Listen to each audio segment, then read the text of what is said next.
Hello students, once again welcome to English Literature Classroom. Today my topic is The Sound Machine by Roald Dahl. This topic is for class 12. I already discussed up to page 113. Today I am going to discuss page 114. Let me once again remind you the name of the book. It's Echoes, a collection of ISC short stories. Let me recap a little. The story starts with Losner, who is a scientist. He goes into a shed in his garden at the back of his house. In the shed, there is a black box that looks like a child's coughing. As Losner is working, Dr. Scott, who is a physician, walks in. Losner explains to the doctor the theory that the human ear is not able to hear all the sounds, especially sounds that are either high pitched or low pitched. Losner takes the sound machine out into the garden and puts it on a small wooden table.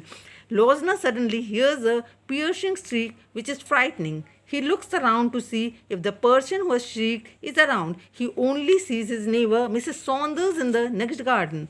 Losner calls out to Mrs. Saunders and asks her to cut another stem. Mrs. Saunders is reluctant at first but gives in by snipping the stem of another rose. Losner tries to learn more from the incident. Next day, he takes out his machine and heads to a park. He places the box near the tree trunk and then swings an axe with all his might at the tree trunk. It is a strong blow and he hears a peculiar sound. Losner returns home hurriedly and contacts Dr. Scott. When the doctor appears on the scene, Losner asks him to put on the earphone, which the doctor willingly does. Losner gets ready to strike the tree with the axe and lands his second blow. Dr. Scott sees what is happening above him on the tree. Doctor shouts to Losner to run quickly. Doctor too runs first to escape from the falling branch. The branch falls on the machine and smashes it into bits. The doctor exclaims in relief that Losner is safe. Losner is not bothered about himself. He is more interested to know if the doctor has heard anything when he landed a blow on the trunk of the tree with the axe. The doctor replies that he heard nothing and that he is not sure of what he has heard. He thinks that it was perhaps the sound of the branch giving away. Losner asks the doctor to stitch the gash he has caused to the tree with the axe. Dr. Scott tells Losner that he cannot stitch through wood. Then Losner tells him to apply iodine instead. Now I will start from here. The doctor hesitated.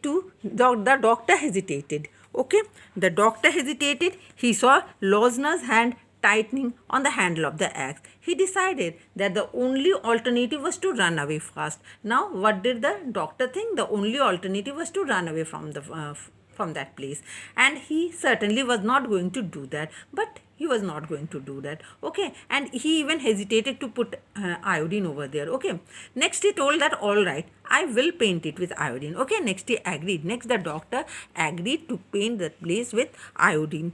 He got his black bag which was lying on the grass. Now doctor's black bag was lying on the grass. He got it about 10 years away. Okay, he opened that bag and took out the bottle of iodine and some cotton wool. He went up to the tree trunk. Okay, where did he go? To the tree trunk. Uncorked the bottle. Okay, opened the bottle, tipped some of the iodine onto the cotton wool, bent down and began to dab it into the cut. Now he started putting the iodine into the cut. He kept one eye on Losner, who was standing motionless with the axe in his hand, and he also kept his eye on Losner. What was Losner doing? Standing over there motionless. Make sure you get it right in. Okay, Losner is telling doctor to make sure get it right in. Yes, the doctor said. Now do the other one, the one just above it. Now Losner is telling him to do the other one. Okay, doctor did as he was told by Losner. There you are, he said, it's done.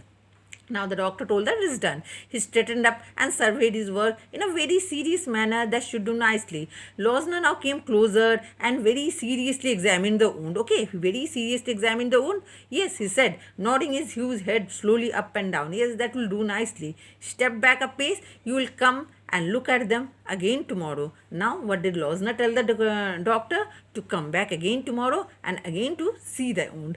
Doctor replied in positive. Okay, and put some iodine on. Okay, Losner once again told him to put some iodine on if necessary. Yes, thank you, doctor, Losner said and nodded his head again and dropped the axe, and all at once he smiled a wild, excited smile. Now Losner smiled a wild, excited smile, and quickly the doctor went over to him. Quickly, what happened? Doctor went over to him and gently he took him by the arm and he said, "Come on, we must go now." Okay, now what did doctor tell Losner? That we should go now. And suddenly they were walking away, the two of them. Okay, both of them were walking away, walking silently, rather hurriedly across the park, over the road, back to the house. Now they were back to the house. Okay, with this I'm concluding this story. Now students, you have to read this story again and again. Okay, in my next video I will come with something new. Until then, goodbye.